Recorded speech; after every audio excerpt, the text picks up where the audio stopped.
ગોંડલમાં છેલ્લા ઘણા સમયથી ડેન્ગ્યુના કેસો નોંધાઈ રહ્યા છે, તેમ છતાં તંત્રના પેટનું પાણી હાલતું નથી. ગોંડલ શહેર અને તાલુકાના ગ્રામ્ય વિસ્તારોમાં ઘણા સમયથી ડેન્ગ્યુએ અજગરી ભરડો લીધો છે. શહેરની ખાનગી અને સરકારી હોસ્પિટલ મેલેરિયા તેમજ ડેન્ગ્યુ જેવા તાવોના દર્દીઓથી ઉભરાઈ રહી છે.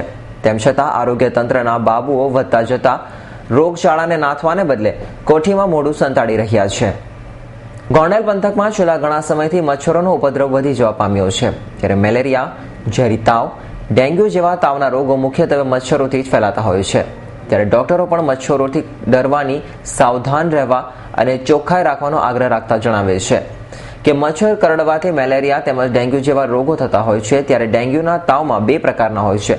તેમાં દર્દીના શરીરમાં પાણીની માત્રા ઘટી જતી હોય છે તેવું જણાવીને પોતે ખાનગી હોસ્પિટલમાં અઠવાડિયામાં મેલેરિયાના 2 થી 3 અને ડેન્ગ્યુના 2 કેસ આવતા હોવાનું જણાવ્યું છે.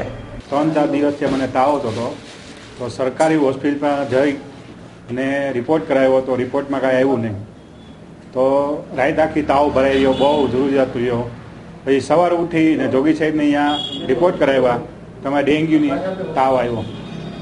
ખાનગી તબીબ સપ્તાહ દરમિયાન પોતાની હોસ્પિટલમાં ડેન્ગ્યુના જ 2 કેસ નોંધાતા હોવાનું જણાવી રહ્યા છે.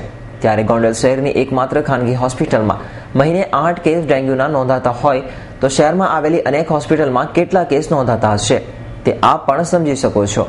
હવે જોઈએ તો ગોંડલ બ્લોક હેલ્થ ઓફિસમાં છેલ્લા 2 માસમાં તાવના દર્દીઓની નોંધાયેલ સંખ્યા જ ખોલી નાખે છે તંત્રની પોલ. ડેન્ગ્યુ સામાન્ય રીતે 2 પ્રકારના હોય, હેમરેજિક ને બીજો પ્રકાર હોય છે. મોટાભાગના કિસ્સામાં હેમરેજિક હોય છે, જેમાં પ્લેટલેટ ઘટી જાય છે. પ્લેટલેટ ઘટી જાય છે ત્યારે દર્દીને વધારે તકલીફ થાય છે, શરીરમાંથી પાણી ઘટી જાય છે. એટલે ડેન્ગ્યુના જે કેસ હોય છે સામાન્ય રીતે એટલે મોટાભાગે બધા કાયમ માટે મચ્છર કરડવાથી જ થાય છે. એટલે મચ્છર ન કરડે અને મચ્છરનો ફેલાવો ન થાય એવું કરીએ તો ડેન્ગ્યુ અને મેલેરિયા બંનેને અટકાવી શકાય. એટલે પહેલું પગથિયું ત્યાં છે કે આપણે સ્વચ્છતા જાળવવી જોઈએ. સામાન્ય રીતે અઠવાડિયામાં 2 કેસ આવે છે ડેન્ગ્યુના અને 2 થી 3 કેસ મેલેરિયાના આવે છે. Haresh Bhalia, S9 news, Jetpur.